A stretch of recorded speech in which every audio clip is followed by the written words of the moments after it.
हिंदी साहित्य की महत्वपूर्ण पंक्तियाँ हम इस वीडियो में देखने वाले हैं। हिंदी साहित्य की बार-बार ऐसी पंक्तियाँ जो पूछी जाती हैं आपके पेपर में। ठीक है, टीजीटी, पीजीटी, यूजीसी नेट चाहे कोई भी आप एग्ज़ाम दे रहे हो तो सभी के लिए इम्पोर्टेंट है ये वीडियो। तो आप इसे ज़रूर देखें। यहाँ पर हमारी 85 महत्वपूर्ण पंक्तियाँ हम देखने वाले हैं। तो चलेंगे हम अपने फर्स्ट क्वेश्चन की तरफ। पूरी वीडियो आप देख लीजिए, पसंद आए तो लाइक ज़रूर कर देना, चैनल को सब्सक्राइब कर लेना जो भी बहन भाई नए हों, और शेयर कर देना। सबसे पहले यहाँ पर आपको जो पंक्ति दिखाई दे रही है, कहाँ करुणानिधि केशव सोए। कहाँ करुणानिधि केशव सोए, ये किसकी पंक्ति है? तो ये भारतेंदु जी की पंक्ति है। ठीक है, भारतेंदु जी की पंक्ति है, ध्यान रखना है। धन्य भूमि भारत सब रत्ननि की उपजावनी। धन्य भूमि भारत यानी कि वो भारत धन्य है जिसमें सब रत्नों को जो उपजाती है। ठीक है, वो प्रेमघन की पंक्ति है।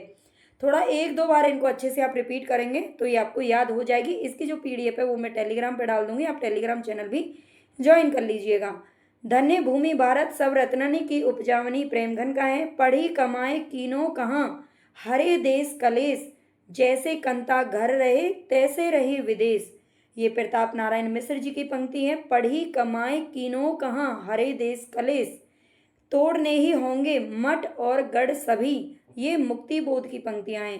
ठीक है, यहाँ पर ये पूरी पंक्तियां मैंने नहीं रखी हैं, शॉर्ट में रखी हैं। बस कुछ कीवर्ड्स आपको याद होने चाहिए, उन्हीं से ही आपको समझ में आ जाना चाहिए। ठीक है, भूषण बिन ना बिराजई। ठीक है, भूषण बिन ना बिराजई है ना। आगे कविता वनिता मित इस तरह से पंक्ति है, लेकिन इतना याद रख लीजिए ये केशव दास की पंक्ति है। ठीक है, जिन्हें कठिन काव्य का प्रेत भी कहा जाता है। स्वांत सुखाए तुलसी रघुनाथ गाथा। स्वांत सुखाए तुलसी रघुनाथ गाथा, ये तुलसीदास जी की पंक्ति है। बेसिल जैना बेसिल बैना सब जन मिठा, ये विद्यापति की पंक्ति है। लोग हैं लागी कवित्त बनावत मोही तुम मेरे कवित्त बनावत, ये पंक्ति है घनानंद जी की। गोद लिए हुलसी फिरे तुलसी सोसुत होए, ये रहीम दास जी की पंक्ति है। ठीक है, इसमें नाम तुलसी का है, लेकिन ये रहीम दास आप जानते हैं जो रहीम दास जी थे वो तुलसीदास जी के बहुत अच्छे मित्र थे, है ना। तो वो कहते थे कि गोद लिए हुलसी, और हुलसी कौन थी? तुलसीदास जी की माता का नाम था। हालांकि ये उनको जन्म देते ही स्वर्ग सिधार गई थी। ठीक है, ये रहीम दास जी की पंक्ति है, ध्यान रखना है। यहू ऐसा संसार है खावे अरु रोवे, ये कबीर दास जी की पंक्ति है। गोरख जगायो जोग भक्ति भगायो लोग, तुलसीदास ने कहा है। चंदन विष व्यापत नहीं लिपटे रहत भुजंग, ये रहीम दास जी की पंक्तियां हैं। ठीक है, अगर ये पंक्तियां आप बीच बीच में याद करते हैं बुक में तो कई बार हम भूल जाते हैं। ठीक है, लेकिन इस तरह आपको एक साथ ये पंक्तियां सारी मिल जाएंगी तो काफ़ी हद तक आपको याद हो जाएंगी। 8 मास बीते जजमान अब तो करो दक्षिणा दान, ये प्रताप नारायण मिश्र का कहना है। इन्होंने एक ब्राह्मण पत्रिका का संपादन किया था, और जब उसे 8 मास बीत चुके लेकिन कोई भी आय नहीं हुई, तब इन्होंने ये कहा था। हिंदी नई चाल में डली, ये भारतेंदु हरिश्चंद्र ने कहा था। इनकी पुस्तक का नाम है कालचक्र। कालचक्र पुस्तक में इन्होंने ये वाली बात कही थी 1870 में। ठीक है, इसको भी याद रख लेना। अभिधा उत्तम काव्य है मध्य लक्षणाहीन, ये पंक्ति है देव जी की। ठीक है, देव की है, ध्यान रखना है। निज भाषा उन्नति कहे सब उन्नति को मूल। निज भाषा उन्नति है सब उन्नति को मूल, ये भारतेंदु जी की पंक्ति है। यदि प्रेम ही जीवन का सत्य है, यदि प्रेम ही जीवन का सत्य है। ठीक है, ये शुरुआती पंक्तियां हैं, ये ध्यान रखना। ये जयशंकर प्रसाद जी का है।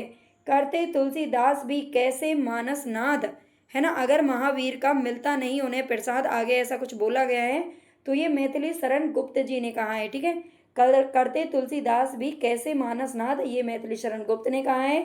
नैन नचाए कहीं मुस्काए, ये पद्माकर ने कहा है। ठीक है, नैन नचाए कहीं मुस्कुराए, ये पद्माकर की पंक्ति है। अमिय हलाहल मद भरे सेम श्याम रत्नार, ऐसा कुछ है ना। अमिय हलाहल मद भरे, ये रसलीन की पंक्तियां हैं। मोर पंखा मोर पखा होता है जो मोर पंख होता है। ठीक है, मोर पखा सिर ऊपर राखियो, ये रसखान की पंक्ति है जो कि कृष्ण जी के भक्त थे।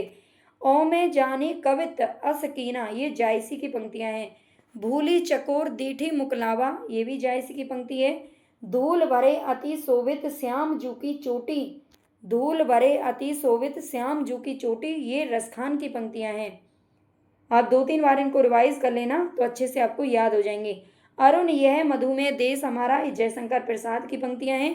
और इनका जो चंद्रगुप्त नाटक है 1931 में प्रकाशित हुआ था, उससे ये पंक्तियाँ ली गई हैं। ठीक है, अरुण ये मधुमेह देश हमारा, बसो मारे नैनन में नंदलाल, बसो मारे नैनन में नंदलाल, ये मीराबाई की पंक्तियाँ हैं।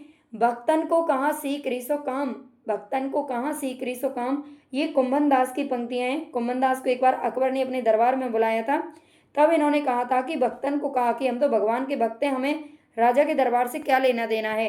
प्रीति कर दीनी गरई छरी, प्रीति कर दीनी गरई छरी, ये सूरदास की पंक्तियां हैं।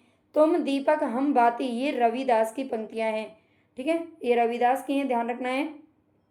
मोह को कहाँ ढूंढे बंदे, ये कबीर दास ने कहा है। मोह को कहाँ ढूंढे बंदे, मैं तो तेरे पास में, बिन गोपाल बैरन भई कुंजे, बिन गोपाल बैरन भई कुंजे, ये सूरदास की पंक्तियां हैं। सूरदास की रचना है भ्रमर गीत, उससे ये पंक्तियां ली गई हैं। अवला जीवन है तुम्हारी यही कहानी, ये मैथिली शरण गुप्त की पंक्तियां हैं। अवला जीवन है यही तुम्हारी यही कहानी, चारू चंद्र की चंचल किरणें खेल रही थी जल थल में। ठीक है, ये मैथिली शरण गुप्त की हैं। वीरता जब भागती है, वीरता जब भागती है, तो ये क्या है, प्रसाद जी की पंक्तियां हैं। आगे चलते हैं। भक्ति भक्ति द्रविड़ उपजी लाए रामानंद, यानी कि ये जो भक्ति है, भक्ति कहाँ से पैदा उत्पन्न हुई थी, तो पहले दक्षिण में पैदा हुई थी, यानी कि दक्षिण से ये चली है इसकी धारा, और इसे उत्तर भारत में लाने का श्रेय किसको जाता है, तो रामानंद को जाता है। ऐसा कौन कहते हैं, कबीर जी कहते हैं, और कबीर जी रामानंद के शिष्य थे। माई ना होती बाप ना होते, ठीक है, ये पंक्तियां, माई ना होती बाप ना होते, है ना, चंदा ना होता सूर ना होता, ऐसा ये बोलते हैं। ये नामदेव की पंक्तियां हैं। अजगर करे ना चाकरी, पंछी करे ना काम, मलुकदास की हैं। अपना मस्तक काट के वीर वाह कबीर, ये दादू दयाल की पंक्तियां हैं। अपना मस्तक काट के वीर वाह कबीर, ये दादू दयाल की हैं। हिंदू पूजे देहरा मुसलमान मसीद, ये भी नामदेव की पंक्तियां हैं। हिंदू पूजे देहरा और मुसलमान क्या पूछते हैं, मसीद, नामदेव की पंक्तियां ध्यान रखना। जाति पाति पूछे नहीं कोई, कबीरदास जी कहते हैं। आप जानते हैं कबीरदास जी संत काव्यधारा के कवि थे, प्रतिनिधि कवि, और इन्होंने जाति पाति का बहुत ही जोर शोर से खंडन किया था। घायल की गति घायल जाने, ये मीराबाई का कथन है।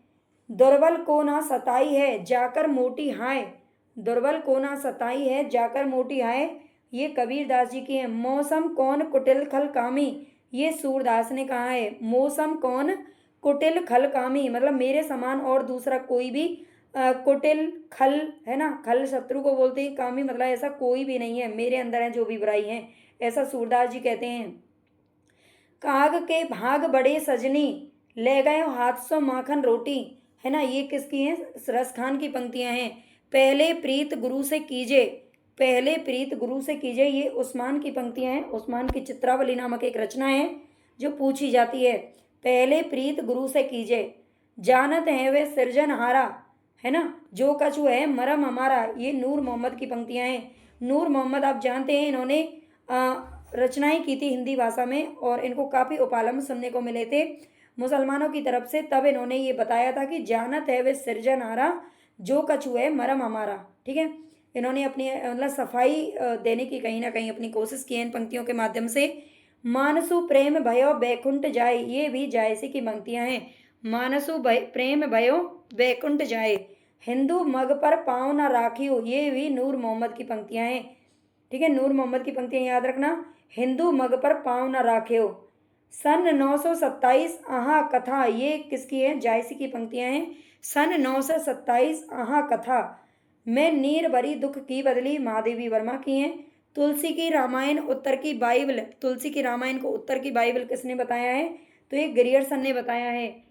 हो गई पीर पर्वत सी पिघलनी चाहिए, ये दुष्यंत कुमार की है, जो गजल सम्राट कहे जाते हैं। ठीक है, हो गई पीर पर्वत सी पिघलनी चाहिए। ढोल गवार शूद्र पशु नारी, ढोल गवार शूद्र पशु नारी, है ना, ये तुलसीदास की पंक्तियां हैं। हालांकि इसको जो जानते नहीं है वो कुछ और तरीके से समझते हैं, है ना। ढोल गवार शूद्र पशु नारी, ये सब ताड़न के अधिकारी, लेकिन इसका कुछ मतलब है वो अलग ही है। ठीक है, लेकिन लोग इसका मतलब कुछ अलग ही निकालते हैं। वो नारी को भी कहीं ना कहीं उसी चीज में लेते हैं और कहते हैं फिर तुलसीदास ने भी तो ऐसा बोला है ना, जो कि बिल्कुल गलत है, जिसका अर्थ कुछ और है। रहीमन पानी राखिए बिन पानी सब सून, ये रहीम दास जी की पंक्तियां हैं। रहीमन पानी राखिए बिन पानी सब सून। इसमें अलंकार भी बहुत पूछा जाता है, इसमें श्लेष अलंकार है, ये भी याद रखना। पायो जी मैंने राम रतन धन पायो, ये मीराबाई की पंक्तियां हैं। पायो जी मैंने राम रतन धन पायो। शुद्ध काल के पारखी कौन है? रामविलास शर्मा। ठीक है, शुद्ध काल के पारखी रामविलास शर्मा की पंक्तियां हैं, इनको कहा जाता है। और लीक पर वे चलें, ये सर्वेश्वर दयाल सक्सेना की हैं। लीक पर वे चलें, बीती विभावरी जागरी, ये प्रसाद जी की पंक्तियां हैं। ठीक है, जयशंकर प्रसाद की पंक्तियां हैं। बीती विभावरी जागरी, तुलसी गंग भये सुकविन के सरदार, ये बेकारी दास की पंक्तियां हैं। तुलसी गंग भये सुकविन के सरदार, पौन मया करी घूंघट टारे, ये नागरी दास की पंक्तियां हैं, जिनका मूल नाम था राजा सावन सिंह, महाराजा सावन सिंह। ठीक है, पौन मैया करे घूंघट टारे, साखी शबद दोहरा, साखी शबद दोहरा, ये इसकी शुरुआती पंक्तियां हैं, तुलसीदास जी की हैं ये। उददी आई तेई बंधन कीना, ये जायसी की पंक्तियां हैं। उददी आई तेई बंधन कीना। आगे चलते हैं। मैं उनका आदर्श नहीं, ये दिनकर की पंक्तियां हैं। मैं उनका आदर्श नहीं, या लकुटी अरु कामरिया पर, ये रसखान की पंक्तियां हैं। या लकुटी अरु कामरिया, भेजे मन भावन के ऊधो, ये जगन्नाथ दास रत्नाकर जी की पंक्तियां हैं। भेजे मन भावन के ऊधो, अति सूदो स्नेह को मारग, ये घनानंद की पंक्तियां हैं। अति सूदो स्नेह को मारग, काहेरी नलिनी तू कुमलानी, ये कबीरदास जी की पंक्तियां हैं। काहेरी नलिनी तू कुमलानी। वीरों का कैसा हो बसंत, ये सुभद्रा कुमारी चौहान का है। ठीक है, सुभद्रा कुमारी चौहान जी एक वीर कवियत्री थी। ठीक है, सुभद्रा कुमारी चौहान, और ये इन्होंने वीर रस में ही कविताएं की थी, है ना। झांसी की रानी, है ना, और तिरंगा, इस तरह से इनकी रचनाएं थी, बहुत अच्छी अच्छी। वीरों का कैसा हो बसंत, ये भी इनकी कविता है और ये पंक्ति भी है। 12 बरस लो कुक्कर जीवे, ये जगनिक का है। जगनिक का जो परमाल रासो है, उससे ये पंक्तियां ली गई हैं, आला खंड में गीत में ही गाई जाती हैं। धन्य भारत भूमि, ये प्रेम घन की पंक्तियां हैं। धन्य भारत भूमि, प्रिय स्वतंत्र रव अमृत मंत्र भर दे, ये निराला जी की पंक्तियां हैं। प्रिय स्वतंत्र रव अमृत मंत्र भर दे, सच्चा प्रेम वही है। ठीक है, सच्चे प्रेम की ये जो पंक्तियां हैं वो किसकी हैं? तो रामनरेश त्रिपाठी जी ने कहा है। एक सेकंड भाई,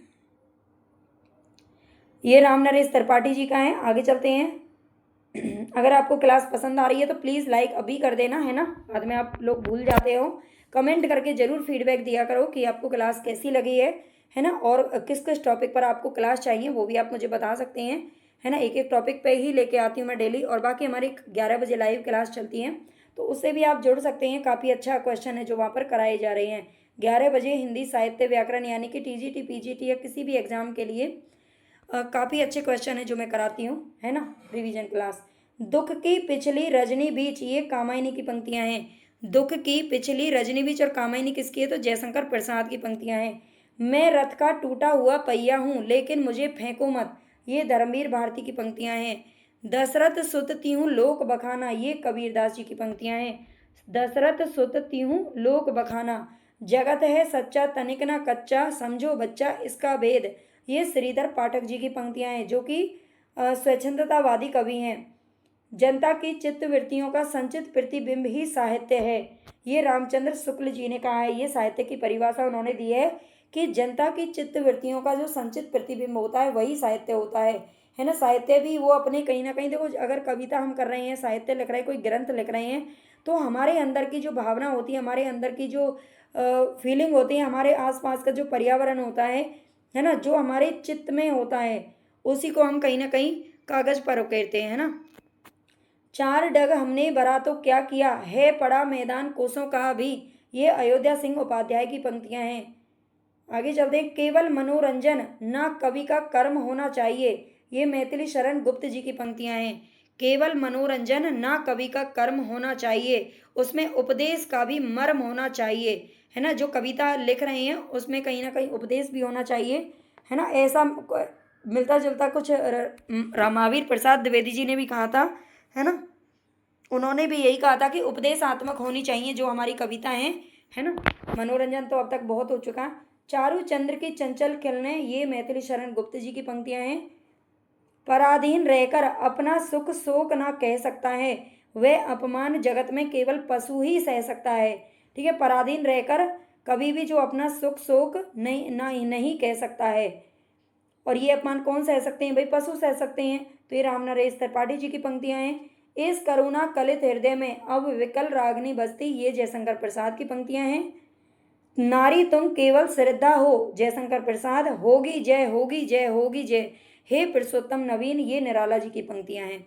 ठीक है, तो 85 महत्वपूर्ण पंक्तियां हमने यहाँ पर देख ली हैं। उम्मीद है कि आपको ये क्लास जरूर पसंद आई होगी। इसकी PDF अगर आपको चाहिए तो टेलीग्राम चैनल का लिंक मैं कमेंट बॉक्स में डाल दूंगी, डिस्क्रिप्शन में भी है। आप टेलीग्राम चैनल को ज्वाइन कर लेना, PDF इसकी मिल जाएगी, है ना। इसके अलावा आपको किस टॉपिक पर चाहिए? टॉपिक तो मेरे पास भी बहुत सारे हैं अभी, है ना, मैं करवा ही रही हूँ, फिर भी आप अपना टॉपिक मुझे बता सकते हो, है ना। धीरे धीरे हम सब पर 5 बजे वाली ये क्लास आपको डेली रिकॉर्ड मिलती है। जो बच्चे नए आए हैं चैनल को सब्सक्राइब कर लेना और लाइक शेयर जरूर कर दिया करो भाई, कमेंट कर दिया करो, ठीक है। इन चीज़ों में आपका कुछ नहीं जाता है, बस थोड़ा सा 2 सेकंड का टाइम लगेगा और हमें बहुत ज़्यादा बल मिलेगा, है ना। ओके, चलते हैं, नमस्ते। हमें बार बार पूछी जाती है और पूछी जा सकती हैं, उन सबको हम यहाँ पर फटाफट से रिवीजन करने वाले हैं। तो एक बार आप सभी अपनी कॉपी पर नोट कर लीजिए या फिर आप देख लीजिए। PDF अगर आपको चाहिए तो आप टेलीग्राम चैनल को ज्वाइन कर लेना, वहाँ पर आपको इसकी PDF भी मिल जाएगी।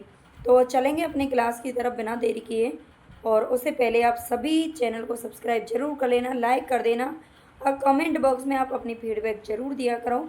अगर आपको किस टॉपिक पर वीडियो चाहिए तो वो भी आप मुझे कमेंट बॉक्स में लिख करके बता सकते हो। शब्दार्थौ सहितौ काव्यम गद्य पद्यम चैत तद्विता। तो ये जो पंक्ति है बहुत बार पूछी जाती है, ये भामा की पंक्ति है। शरीरम ताप दृष्टार्थ विविच्छिन्ना पदावली, ये दंडी की पंक्ति है। काव्य शब्दों अयं गुना अलंकार संस्कृतयो शब्दार्थयो वर्तते, ये किसकी पंक्ति है? तो ये वामन की पंक्ति है। काव्य शब्दों अयं गुणं अलंकार संस्कृतयो शब्दार्थयो वर्तते।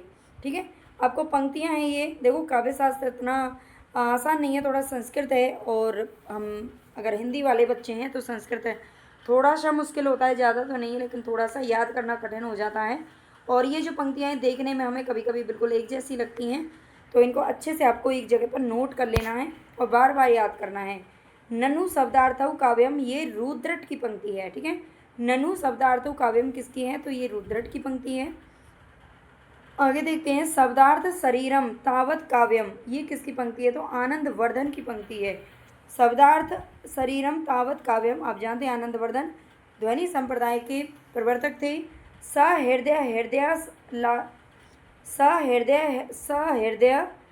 हृदयादिश शब्दार्थ यतमेवं काव्य लक्षण, आप देख सकते हैं इसमें, पता है काव्य शास्त्र की यही तो पहचान है कि इसमें संस्कृत के बहुत सारे वर्ड एक साथ जुड़े रहते हैं और हम इन्हें तोड़ तोड़ कर ही थोड़ा बहुत पढ़ पाते हैं। ठीक है, पढ़ने में गलती हो सकती है संस्कृत में, उसकी आप चिंता मत कीजिए, बस आपको अपने काम से मतलब होना चाहिए। आपका काम है इन पंक्तियों को याद करना। ठीक है, तो ये आनंद वर्धन यहाँ पर हमारा राइट आंसर हो जाएगा। हृदय, बस इतना याद कर लेना, आपका काम बन जाएगा, क्योंकि ऐसी पंक्ति और किसी की भी नहीं है। गुणवद अलंकृतश्च वाक्यम एवं काव्यम, ये किसकी पंक्ति है? तो ये राजशेखर की पंक्ति है। ठीक है, गुणवद अलंकृत वाक्यम एवं वाक्य काव्यम, बस इतना सा याद कर लीजिए। ये वैसे बड़ी बड़ी होती हैं लेकिन पंक्तियाँ शॉर्ट में ही पूछी जाती हैं हमेशा। आगे चलते हैं, शब्दार्थ योयर्थ वत्स भावेन विद्या साहित्य विद्या, ये किसकी पंक्ति है? तो ये राजशेखर की पंक्ति है।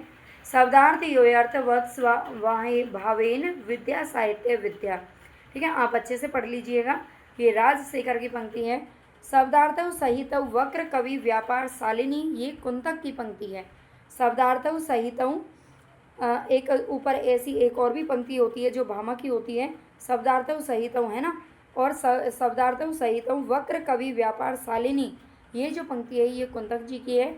वंदे व्यवस्थतौ काव्यम तत्विदा वाद आकारिणी, ये किसकी पंक्ति है? तो ये कुंतक की पंक्ति है। ठीक है, वंदे व्यवस्थतौ काव्यम तद्विदा कारिणी, इतना याद कर लेना, ये कुंतक की पंक्ति है। एक सेकंड, आगे चलते हैं नेक्स्ट क्वेश्चन की तरफ। निर्दोष काव्यम अलंकारई अलंकृतम रसान्वित कवि कुर्वने कीर्ति प्रीतिचम विंदति, तो ये किसकी पंक्ति है, ये भोजराज की पंक्ति है। ठीक है। तद दोषौ शब्दार्थौ सगुना अवन अलंकृति पुनः क्वापी, ये किसकी पंक्ति है, तो ये मम्मट जी की पंक्ति है। तद दोषौ, यहाँ पर ध्यान रखना एक मिलती जुलती एक पंक्ति हमें और मिलेगी आगे, तो तद दोषौ शब्दार्थौ, ये मम्मट की पंक्ति है ना। आगे चलते हैं। काव्यम विशिष्ट शब्दार्थ साहित्य सद अलंकृति, तो ये क्षेमेंद्र की पंक्ति है। ठीक है। काव्यम विशिष्ट शब्दार्थ, ये किसकी पंक्ति है, क्षेमेंद्र की है। साधु शब्दार्थ संदर्भ गुना अलंकार भूषितम, ये वाग्भट जी की पंक्ति है। ठीक है। साधु शब्दार्थ संदर्भ गुना अलंकार भूषितम, ये वाग्भट की पंक्ति है। स्फुटितिर्रसोपेतम काव्यम कुर्वीत कीर्तये, ये किसकी पंक्ति है, तो वाग्भट की पंक्तियाँ हैं। ठीक है। स्फुटितिर्रसोपेतम काव्यम कुर्वीत कीर्तये, वाग्भट की हैं ये दोनों पंक्तियाँ, याद रख लेना इनकी। और देखो अभी मैंने आपसे बोला था एक हमें सेम ऐसी ही पंक्ति कुछ मिलेगी देखने को, वहाँ पर हमने तद दोषौ देखा था, वो मम्मट की पंक्ति थी, और यहाँ पर अदोषौ। ठीक है। अदोषौ सगुनौ सालंकारौ च शब्दार्थौ काव्यम, ये किसकी पंक्ति है, तो ये हेमचंद्र जी की पंक्तियाँ हैं। निर्दोषा लक्षणवती सरितिर गुना भूषणा, ये जयदेव की पंक्तियाँ हैं। ठीक है। निर्दोषा लक्षणवती सरितिर गुना भूषणा, मैं एक दो बार इसलिए रिपीट कर रही हूँ ताकि आपको याद हो जाए। स अलंकार रसानेक विरतिर्वाक्य काव्यम नाम वाक, ये भी जयदेव की पंक्तियाँ हैं, दोनों जयदेव की पंक्तियाँ याद रखनी है। आगे चलते हैं। इहि विशिष्टौ शब्दार्थौ काव्यम, ये समुद्र बंध की पंक्तियाँ हैं। हालांकि ये नाम हमने काव्य शास्त्र में नहीं पढ़ते हम इसको, है ना, लेकिन ये पूछा जा सकता है। यह विशिष्टौ शब्दार्थौ काव्यम वाक्यम रसात्मकम काव्यम, ये बहुत पुराना क्वेश्चन है ना, बार बार पूछा जाता रहा है। हालांकि इसका जो वैल्यू है वो अब थोड़ी शायद कम हो गई है ना, क्योंकि ये बहुत इजी हो गया है सबके लिए। तो ये विश्वनाथ की पंक्तियाँ हैं। शब्दार्थ वपुस्ताक्त काव्यम, तो ये विद्याधर की पंक्तियाँ। ठीक है। शब्दार्थ वपुस्ताक्त काव्यम, ये पंक्ति विद्याधर की है, याद रखना है। रमणीयार्थ प्रतिपादक शब्द काव्यम, रमणीयार्थ प्रतिपादक शब्द काव्यम, ये जगन्नाथ जी की पंक्ति है, ध्यान रखना है। काव्यम तु जायते जातु कस्यचित् प्रतिभावत, ये भी भामा की पंक्तियाँ हैं। ठीक है। काव्यम तु जायते जातु कस्यचित् प्रतिभावत, भामा की पंक्तियाँ। नए सर्ग की च प्रतिभा श्रतुम च बहु निर्मलम अमंदाश्चाभि योगो यस्या कारणम काव्य संपदः, ये किसकी पंक्ति है, तो ये दंडी की पंक्ति है। ठीक है। न सर्ग की च प्रतिभा श्रतुम च बहु निर्मलम अमंदाश्चाभि योगो यस्या कारणम काव्य संपदा, ये किसकी है, दंडी की पंक्ति है। आगे देखेंगे। तृतीयम इदम व्याप्रियते शक्ति व्युत्पत्तिर अभ्यास, ये किसकी है, तो ये रुद्रट की पंक्ति है। तस्य च कारणम कविगता केवलाम प्रतिभा, ये जगन्नाथ की पंक्ति है, ध्यान रखना है। तस्य च कारणम कविगता केवलाम प्रतिभा, ये जगन्नाथ की पंक्ति है, ध्यान रखना। आगे चलते हैं। प्रसन्न पद नव्यार्थ युक्त उद्बोध विधायिनी स्फुरंती सत्क वीर बुद्धि प्रतिभा सर्वतोमुखी, ये वाग्भट की पंक्ति है। ठीक है। प्रसन्न पद नव्यार्थ युक्त, आपको जैसे याद होता है ना वैसे याद कर लीजिए, बार बार याद कर लीजिए लिख लिख करके, या फिर अपने नोट्स बना लीजिए। ठीक है। और या फिर आप इनको बार बार पढ़ लीजिए तो भी याद हो जाएंगे। कविल वस्य बीजम प्रतिभान कवित्व बीजम, ये वामन की पंक्ति है। ठीक है। कविल वस्य बीजम प्रतिभान कवित्व बीजम, ये वामन की पंक्तियाँ हैं, ध्यान रखना है। प्रज्ञा नवो उन्मेष शालिनी प्रतिभा मता, ये भट्ट तौत की पंक्ति है, बहुत पूछी जाती है, याद रखना। प्रतिभा अपूर्व वस्तु निर्माण क्षमा प्रज्ञा, ये अभिनव गुप्त की पंक्तियाँ हैं। प्रतिभा अपूर्व वस्तु निर्माण क्षमा प्रज्ञा, अभिनव गुप्त की है। आगे चलते हैं। प्राक्त नाद आद्यतन संस्कार परिपाक प्रौढ़ा प्रतिभा काचिदेव, कवि शक्ति, ये भी कुंतक की पंक्तियाँ हैं। ठीक है। प्राक्त नाद्यतन, हालांकि कुछ पंक्तियाँ ऐसी हैं जो अभी तक नहीं पूछी गई हैं लेकिन आगे पूछी जा सकती हैं, आपको सभी एक बार देख लेनी है। शक्ति कवित्व बीज रूपा संस्कार विशेषा, तो ये मम्मट की पंक्ति है। ठीक है। शक्ति कवित्व बीज रूपा संस्कार विशेषा किसकी है, मम्मट की पंक्तियाँ हैं। आगे है यहाँ पर सा, यानी कि प्रतिभा काव्य घटना अनुकूल शब्दों उपस्थिति। ये किसकी है? तो जगन्नाथ की पंक्ति है ना। हालांकि हमने बहुत ठीक ठाक पढ़ लिया है ना, थोड़ा सा संस्कृत बोलने में तो दिक्कत होती ही है, जो बिल्कुल संस्कृत के विद्वान है वो ही अच्छे से पढ़ पाते हैं, है ना। तो इसलिए इस चीज़ के लिए तो प्लीज़ आप नेगेटिव कमेंट मत करना कि मैम अच्छे से नहीं पढ़ा, अच्छे से पढ़ने की कोशिश ही करते हैं सब। और बाकी अगर आपको क्लास अच्छी लगी हो तो लाइक ज़रूर कर देना, है ना। और आपको जिस टॉपिक पर वीडियो चाहिए उसको आप मुझे ज़रूर भेजें, ठीक है, कौन से टॉपिक पर चाहिए। बाकी तो क्लास चल रही हैं। और सब्सक्राइब जरूर कर लेना सभी बच्चे, शेयर कर देना। धन्यवाद।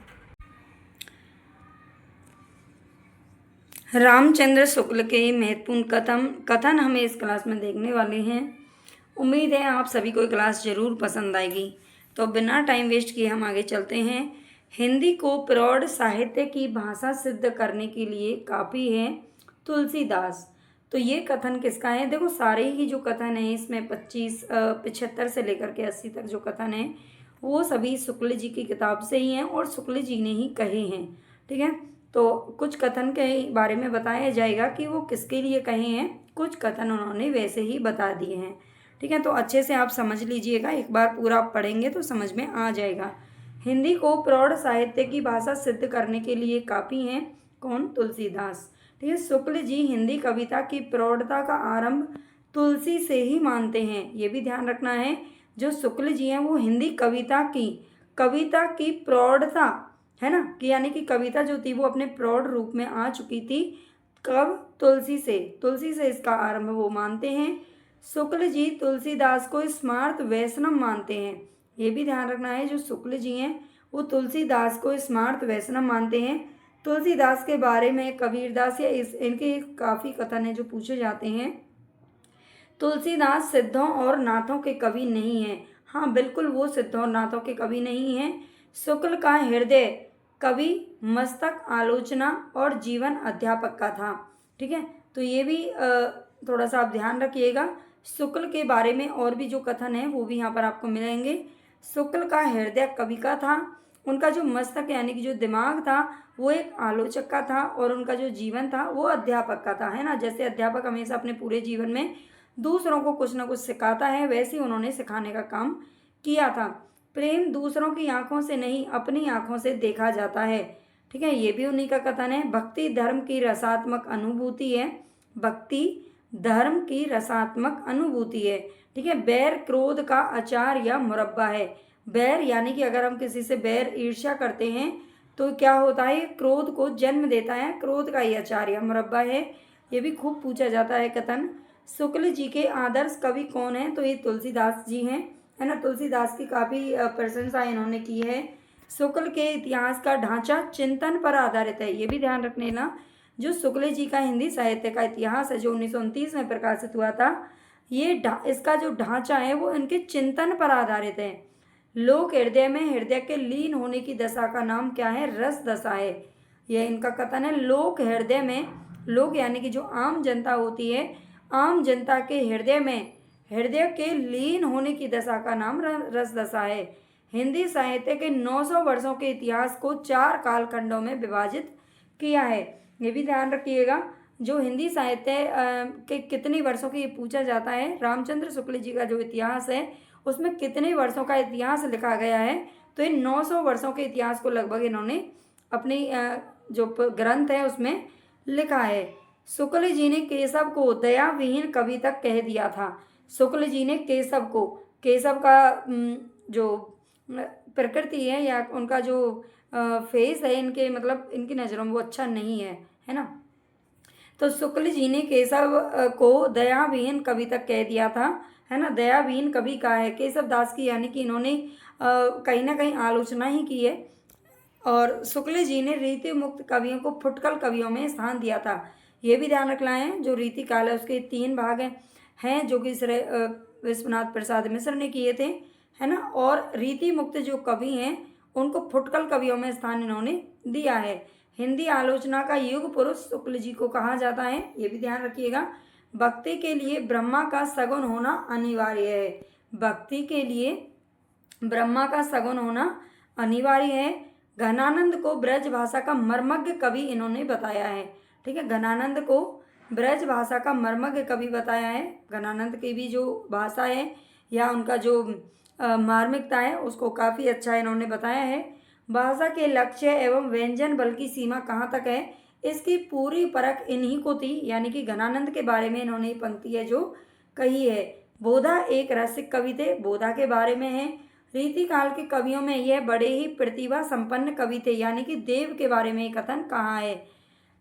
रीतिकाल के कवियों में बड़े ही प्रतिभा संपन्न कवि के किसको बताया है, तो देव को बताया है। केशव को कठिन काव्य का प्रेत इन्होंने कहा था। कठिन काव्य का प्रेत केशव दास को कहा जाता है और कहा किसने था, तो शुक्ल जी ने कहा था। आगे चलते हैं। हिंदी रीति ग्रंथों की अखंड परंपरा एवं रीतिकाल का आरंभ चिंतामणि से मानते हैं। ठीक है, हिंदी रीति ग्रंथों की यानी कि जो रीतिकाल है, रीतिकाल का ये आरंभ किससे मानते हैं, तो चिंतामणि त्रिपाठी से मानते हैं। रीतिकाल नामकरण शुक्ल का दिया हुआ है। रीतिकाल को जो रीतिकाल नाम दिया गया है वो शुक्ल जी ने ही दिया है। आगे चलते हैं। उम्मीद है कि आपको ये क्लास पसंद आएगी, है ना, और आपके लिए यूज़फुल बहुत ज़रूर रहेगी। ठीक है, आपकी काफ़ी हेल्प होगी क्योंकि यहीं से ही है जो क्वेश्चन पूछे जाते हैं। इसका मैंने एक क्लास और डाली थी पहले, जो उन्होंने दूसरों के बारे में कथन कहे थे, है ना, काफ़ी सारे उसमें भी थे 75-80। उस क्लास को भी आप ज़रूर देख लेना। प्रताप नारायण मिश्र और बालकृष्ण भट्ट की तुलना इन्होंने एडिसन और स्टील से की है, यानी कि ये पूछा जाता है कि प्रताप नारायण मिश्र को किस नाम से जाना जाता है, तो एडिसन कहते हैं इन्हें। ठीक है, प्रताप नारायण मिश्र को हिंदी का एडिसन और बालकृष्ण भट्ट को स्टील की संज्ञा इन्होंने दी है शुक्ल जी ने। विद्यापति को कृष्ण भक्तों की परंपरा में नहीं समझना चाहिए, ये कथन भी शुक्ल जी का है। प्रेम गाथा की परंपरा में पद्मावत को सबसे प्रौढ़ और सरस मानते हैं। ठीक है, जो प्रेम गाथा की परंपरा है, जायसी का जो पद्मावत है उसको सबसे प्रौढ़ और सरस इन्होंने माना है। कृष्ण भक्तों का हमारे साहित्य पर बड़ा भारी उपकार है। ठीक है, कृष्ण भक्तों में आप जानते कौन आते हैं, सूरदास, नंददास जी, कृष्णदास जी, है ना, ये सभी आते हैं, वल्लभाचार्य जी। तो हमारे साहित्य पर बड़ा भारी उपकार ये किसका मानते हैं, कृष्ण भक्तों का मानते हैं। केशव दास को भक्ति काल में सम्मिलित इन्होंने किया है। हाँ, ये इनको सूफी काव्य नहीं मानते हैं, हालांकि इनका जो रचना है वो कहीं ना कहीं सूफी तत्व लिए हुए थी। रामचरितमानस को लोगों के हृदय का हार कहा है। ठीक है, रामचरितमानस को लोगों के हृदय का हार इन्होंने बताया है। सूर सागर में जगह जगह दृष्टिकूट वाले पद मिलते हैं, यह भी विद्यापति का अनुकरण है।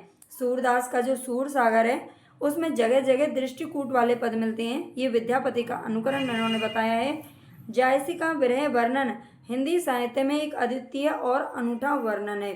ठीक है, जायसी का जो विरह वर्णन है, विरह वर्णन यानी कि उन्होंने जो अपनी रचना में विरह वर्णन दिखाया है वो हिंदी साहित्य में एक अद्वितीय और अनूठा वर्णन है, ये ध्यान रखना है। ये पद्मावत जो उनकी रचना है उसके बारे में कहा है। शुक्ल जी मनोवैज्ञानिक आलोचना के जनक माने जाते हैं।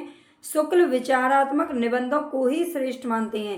ठीक है, ये सारे कथन है जो कहीं ना कहीं पूछे जा चुके हैं और पूछे जाते रहे हैं। ठीक है, तो यहीं से ही आते हैं, ज़्यादातर ध्यान रखना। हिंदी आलोचना को साहित्यिक रूप किसने प्रदान किया है, तो ये शुक्ल जी ने किया है। शुक्ल रसवादी आलोचक माने जाते हैं, ये भी ध्यान रखना। ठीक है, रसवादी आलोचक माने जाते हैं। शुक्ल जी रस को हृदय की मुक्त अवस्था मानते हैं। शुक्ल जी रस को क्या मानते हैं, तो हृदय की मुक्त अवस्था मानते हैं। नाद सौंदर्य से कविता की आयु बढ़ती है, ऐसा इनका मानना है कि नाद सौंदर्य से कविता की आयु बढ़ती है। शुक्ल जी छायावाद के निंदक माने जाते हैं। छायावाद तक ही इन्होंने अपना ग्रंथ लिखा था और ये छायावाद की कहीं ना कहीं निंदा करते हैं। जायसी के पद्मावत को हिंदी का सर्वश्रेष्ठ प्रबंध काव्य इन्होंने माना है। भक्ति आंदोलन को पराजित मनोवृत्ति का परिणाम और मुस्लिम राज्य की प्रतिष्ठा की प्रतिक्रिया मानते हैं, कौन, शुक्ल जी। इससे मेरे भक्ति काल का उदय कैसे हुआ, है ना, इसके बारे में 3-4 कथन है इनके जो बहुत इंपॉर्टेंट है और पूछे जाते हैं। आगे हम 1-2 और देखेंगे, तो ये जरूर ध्यान रखना ना। भक्ति आंदोलन को शुक्ल जी क्या मानते हैं कि भक्ति काल का उदय क्यों हुआ, तो पराजित मनोवृत्ति का परिणाम और मुस्लिम राज्य की प्रतिष्ठा की प्रतिक्रिया मानते हैं। उस समय मुगलों के जो आक्रमण हो रहे थे उनके कारण भक्ति काल का उदय हुआ, ऐसा इनका मानना है। इनका सच्चा कवि हृदय था, ये मतीराम के बारे में कहा है। वह हिंदू जाति के प्रतिनिधि कवि हैं, ये भूषण के बारे में कहते हैं। ठीक है, भूषण को हिंदू जाति का प्रतिनिधि कवि शुक्ल जी ने बताया है। आगे चलते हैं। अंग्रेजी ढंग का मौलिक उपन्यास पहले पहल हिंदी में लाला श्री निवास दास जी का निकला था, जो कि परीक्षा गुरु नाम से 1882 ईस्वी में प्रकाशित हुआ था। ठीक है। और शुक्ल जी कहते हैं कि ये अंग्रेजी ढंग का मौलिक उपन्यास था पहला। भारतेंदु की भाषा को हरिश्चंद्र हिंदी इन्होंने बताया है। यदि गद्य कवियों या लेखकों की कसौटी है तो निबंध गद्य की कसौटी है। ये भी किसका कथन है? तो ये रामचंद्र शुक्ल जी ने ही कहा है। ठीक है। यदि गद्य कवियों या लेखकों की कसौटी है तो निबंध गद्य की कसौटी है। आगे चलते हैं। भाषा की पूर्ण शक्ति का विकास निबंधों में ही संभव हो सकता है। भाषा की पूर्ण शक्ति का विकास किसमें? निबंधों में संभव हो सकता है, ये कथन है शुक्ल जी का। उसने कहा था, कहानी को इन्होंने अद्वितीय कहानी माना है। उसने कहा था जो कहानी है वो किसकी है? तो एक गुलेरी जी की है, जो 1915 में प्रकाशित हुई थी सरस्वती पत्रिका में। ठीक है। और इस कहानी को इन्होंने अद्वितीय कहानी माना है। छायावाद को इन्होंने मधुचर्या कहा है। ठीक है। मधुचर्या का नाम दिया है। छायावाद को अभिव्यंजनावाद का विलायती संस्करण माना है, ये भी ध्यान रखना। छायावाद को अभिव्यंजनावाद का विलायती संस्करण इनके द्वारा माना गया है। पंत जी को छायावाद का प्रथम कवि माना है, ये भी ध्यान रखना। ये जयशंकर प्रसाद को छायावाद का प्रवर्तक नहीं मानते हैं, बल्कि सुमित्रानंदन पंत जी को मानते हैं। यदि प्रबंध काव्य एक विस्तृत वनस्थली है तो मुक्तक एक चुना हुआ गुलदस्ता है। ठीक है। ये भी इन्होंने कहा है। आगे चलते हैं। बिहारी के दोहों को एक एक रत्न माना जाता है। बिहारी के दोहों को एक एक रत्न की संज्ञा इन्होंने दी है। बिहारी की भाषा चलती होने पर भी साहित्यिक रूप लिए हुए है। ठीक है। बिहारी की जो भाषा है उसको चलती होने पर भी, यानी कि चलती हुई बताया है उस भाषा को। कविता उनकी श्रृंगारी है पर प्रेम की उच्च भूमि पर नहीं पहुंचती, ये बिहारी जी के बारे में ही इन्होंने बोला है। ठीक है। उसी प्रकार कबीर की जो भाषा है उसको भी इन्होंने सदुकड़ी भाषा बताया था, इसका भी थोड़ा ध्यान रखना, इसमें है नहीं। कविता उनकी श्रृंगारी है पर प्रेम की उच्च भूमि पर नहीं पहुंचती, ये बिहारी जी के लिए कहा है। भाषा उनकी बड़ी स्वाभाविक चलती और व्यंजनापूर्ण होती है, ये मंडन के बारे में कहा गया है। ठीक है। भाषा मंडन की भाषा बड़ी चलती और व्यंजनापूर्ण होती है। शुक्ल और रामकुमार वर्मा ने विद्यापति को शुद्ध श्रृंगारी माना है, यानी कि जो विद्यापति है उन्होंने ही सबसे पहले काव्य में जो राधा कृष्ण है नायक, उनको लेकर के कहीं ना कहीं उन्होंने रचनाएं करना शुरू किया था, तो उनको शुद्ध श्रृंगारी ये मानते हैं। हालांकि इस चीज़ का विरोध करते हैं शुक्ल जी। साधना के क्षेत्र में जो ब्रह्म है, साहित्य के क्षेत्र में वही रहस्यवाद है।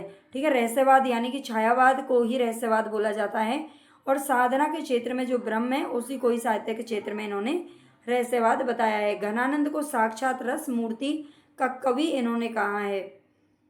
काफ़ी इंपॉर्टेंट ये पंक्तियाँ और कथन है रामचंद्र शुक्ल जी के, और खूब पूछे जाते हैं पेपरों में।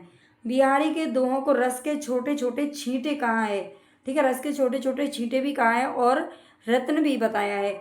भूषण की भाषा की इन्होंने आलोचना की है। हालांकि भूषण को इन्होंने हिंदू जाति का प्रतिनिधि कवि बताया था, लेकिन इनकी जो भाषा है उसकी आलोचना इन्होंने की है। बोधा को रसों का उन्मुक्त कवि इन्होंने बताया है। बोधा कवि जो कि रीति मुक्त कवि थे। मैथिली शरण गुप्त को सामंजस्यवादी कवि कहा है। सामंजस्यवादी कवि कौन है? तो ये मैथिली शरण गुप्त हैं, जो कि शुक्ल जी ने बताया है। श्रीधर पाठक को ये स्वच्छंदतावाद का प्रवर्तक मानते हैं, जो कि द्विवेदी युग से संबंधित थे। सदा सुखलाल नियाज को हिंदी गद्य का प्रवर्तक इन्होंने माना है। जनता की चित्तवृत्ति का संचित प्रतिबिंब ही साहित्य है, ऐसा इनका साहित्य की परिभाषा है। प्राकृत की अंतिम अपभ्रंश अवस्था से ही हिंदी साहित्य का आविर्भाव शुक्ल जी ने माना है। ठीक है। प्राकृत की अंतिम जो अपभ्रंश अवस्था है उसी से ही हिंदी साहित्य का आविर्भाव माना जा सकता है, ऐसा शुक्ल जी का मानना है। कबीर की अपेक्षा खुसरो का ध्यान बोलचाल की भाषा की ओर अधिक था, यानी कि कबीर की अपेक्षा कबीर का ध्यान भाषा पर बिल्कुल नहीं था, है ना। उनकी जो भाषा है वो कहीं साधुओं की भाषा उन्होंने अपनाई है ना, ऐसा इनका मानना है। सदुकड़ी इसीलिए बोलते हैं जो साधु भाषा मिश्रित होती है। कबीर की अपेक्षा खुसरो का ध्यान बोलचाल की भाषा की ओर अधिक था, ऐसा शुक्ल जी का कहना है। आध्यात्मिक रंग के चश्मे आजकल बहुत सस्ते हो गए हैं, उन्हें चढ़ाकर जैसे कुछ लोगों ने गीत गोविंद के पदों को आध्यात्मिक संकेत बताया है, वैसे ही विद्यापति के इन पदों को भी बताया है। ठीक है। ये विद्यापति के बारे में इन्होंने ऐसा बोला था कि आध्यात्मिक रंग के चश्मे आजकल बहुत सस्ते हो गए हैं, है ना, विद्यापति के बारे में। अपनी पौरुष से हताश जाति के लिए भगवान की शक्ति और करुणा की ओर ध्यान ले जाने के अतिरिक्त दूसरा मार्ग क्या था? ये जो भक्ति काल का उदय था उसके लिए ही इनका मानना है कि अपने पौरुष से, पौरुष का मतलब है जब मुगलों के आक्रमण हो रहे थे तो लोग यहाँ पर अपने आप को पराजित महसूस कर रहे थे, उनका मुकाबला नहीं कर पा रहे थे, है ना। और अपने प्रियतनों से, पौरुष का मतलब होता है अपने पुरुषार्थ से, अपनी मेहनत से कहीं ना कहीं वो परेशान हो गए थे, हताश हो गए थे, निराश हो गए थे, और तब उन्होंने भगवान की शरण ली। आगे चलते हैं। भक्ति का जो सोता दक्षिण की ओर से धीरे धीरे उत्तर भारत की ओर पहले से ही आ रहा था, उसे राजनीतिक परिवर्तन के कारण शून्य पड़ते हुए जनता के हृदय क्षेत्र में फैलने के लिए पूरा स्थान मिला। ये भी शुक्ल जी का कथन है, खूब पूछा जाता है ये वाला कथन। इसमें कोई संदेह नहीं कि कबीर ने ठीक मौके पर जनता के उस बड़े भाग को संभाला जो नाथ पंथियों के प्रभाव से, प्रेम भाव और भक्ति रस से शून्य और शुष्क पड़ता जा रहा था। ठीक है, ये भी इन्हीं का कथन है। भक्ति की निष्पत्ति श्रद्धा और प्रेम के योग से होती है, ये शुक्ल जी का मानना है। कबीर की वाणी में, अगर आपको क्लास पसंद आ रही है, आपको लगता है कि मैंने आपके लिए थोड़ा सा भी हेल्प करने की कोशिश की है, मेहनत की है, तो प्लीज़ चैनल को सब्सक्राइब जरूर कर लेना जो बच्चे नहीं हैं, और लाइक कर दिया करो भाई, है ना। एक लाइक करने में आपका कुछ नहीं जाता है ना। ये मत सोचा करो कि किसी दूसरे का भला हो जाएगा, आप भला करोगे तो आपका भला होगा। तो लाइक ज़रूर कर देना और शेयर करके ज़रूर बताना कि क्लास आपको कैसी लगी और किस टॉपिक पर आपको क्लास चाहिए, है ना। वैसे तो मैं सबका को जो भी बच्चे बोलते हैं मुझे कमेंट करके मैं इस पर लेके आएगी, उन सब पर टॉपिक पर क्लास में बनाऊंगी और धीरे धीरे ही आ पाएगी। ठीक है। कबीर की वाणी में स्थान स्थान पर भावात्मक रहस्यवाद की जो झलक मिलती है वह सूफियों के सत्संग का प्रसाद है। ठीक है, कबीर की वाणी में स्थान स्थान पर भावात्मक रहस्यवाद की जो झलक मिलती है उसे सूफियों के सत्संग का प्रसाद बताया है शुक्ल जी ने। दादू की वाणी में यद्यपि उक्तियों का वह चमत्कार नहीं है जो कबीर की वाणी में मिलता है, पर प्रेम भाव का निरूपण अधिक सरस और गंभीर है। ये जायसी के लिए इन्होंने बोला है, जायसी के यानी कि दादू के लिए बोला है ना, दादू दयाल। मीराबाई और चैतन्य महाप्रभु दोनों पर सूफियों का प्रभाव पाया जाता है। हालांकि जो मीराबाई थी वो निरपेक्ष कवयित्री थी, है ना, किसी भी धर्म से उसका संबंध नहीं था। धर्म से यानी कि सगुण, निर्गुण या भक्ति काल की जो शाखाएं थी उनसे उनका संबंध नहीं था, निरपेक्ष कवयित्री मानी गई हैं। लेकिन फिर भी इन पर सूफियों का प्रभाव रामचंद्र शुक्ल जी ने बताया है। तुलसी और सूरदास हिंदी काव्य गगन के सूर्य और चंद्र हैं, और कवि गड़िया नंददास जड़िया, ये नंददास को इन्होंने उपाधि दी थी, नंददास की जड़िया कवि की। ठीक है, जड़िया कवि इनको बताया था, और वो भी किसके लिए, इनकी एक रचना है रास पंचाध्यायी। ठीक है, रास पंचाध्यायी जो कि रोला छंद में लिखी हुई है, इसके लिए उन्होंने नंददास को जड़िया कवि कहा था। व्याकरण की शुद्धता और भाषा की सफाई के प्रवर्तक द्विवेदी जी थे। द्विवेदी का मतलब है यहाँ पर महावीर प्रसाद द्विवेदी। ठीक है, कहीं हजारी प्रसाद मत लगा देना आप। महावीर प्रसाद द्विवेदी को इन्होंने व्याकरण की शुद्धता और भाषा की सफाई के प्रवर्तक बताया है। तो यहाँ पर आज हमारे 78 ये क्वेश्चन थे। उम्मीद है कि आपको ज़रूर पसंद आएंगे और आपके लिए ये यूजफुल भी ज़रूर रहेंगे। और आप बताइएगा मुझे किस टॉपिक पर आपको क्लास चाहिए, मैं बना रही हूँ तो धीरे धीरे आपका टॉपिक भी उसमें काउंट हो जाएगा। अगर मैंने पढ़ा दिया होगा तो आप उसको प्लेलिस्ट में भी देख सकते हो, नहीं तो आगे लेके आती रहूँगी। धन्यवाद। डेली हमारी सुबह लाइव होती है क्लास 11 बजे। जो बच्चे नहीं देखते हैं वो उससे भी ज़रूर जुड़ सकते हैं, काफ़ी अच्छी क्लास होती है। धन्यवाद।